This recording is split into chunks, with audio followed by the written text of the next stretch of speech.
আর এই মুহূর্তে যে গুরুত্বপূর্ণ খবরের দিকে নজর রাখবো, শেক্সপিয়ার সরণি থানায় এফআইআর, ইডির বিরুদ্ধে এফআইআর কলকাতা পুলিশের। আইপ্যাকের কর্ণধার প্রতীক জৈনের পরিবারের তরফে এফআইআর করা হয়েছে বলে সূত্রের খবর। আমরা এই নিয়ে আরো বিস্তারিত জানবো। আমাদের সঙ্গে ফোন লাইনে রয়েছে প্রতিনিধি অরিত্র ঘোষ। অরিত্র, কি খবর পাচ্ছ?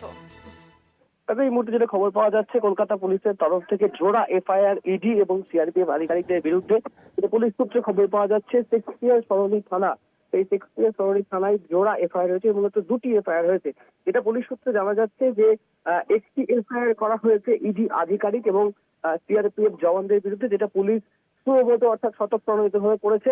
এবং আরেকটি এফআইআর করা হয়েছে জৈন পরিবার তথা আইপ্যাক কর্ণধার প্রতীক জৈনের পরিবারের তরফ থেকে, যেটা পুলিশ সূত্রে জানা যাচ্ছে পুলিশের পক্ষ থেকে আননোন সিআরপিএফ এবং আননোন ইডি অফিসিয়ালসের বিরুদ্ধে এফআইআর দায়ের করা হয়েছে।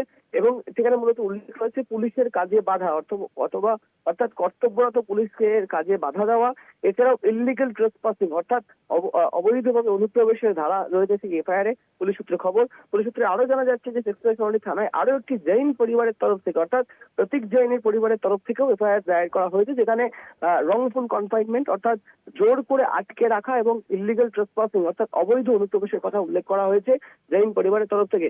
সব মিলিয়ে সকাল থেকে যেভাবে প্রতীক জৈন আইপ্যাক কর্ণধার তার অফিস বাড়িতে যেভাবে একের পর এক তল্লাশি অভিযান ইডির, সেই ঘটনার পরিপ্রেক্ষিতে কিন্তু এবার কলকাতা পুলিশের তরফ থেকে জোড়া এফআইআর ইডি এবং সিআরপিএফ এর বিরুদ্ধে।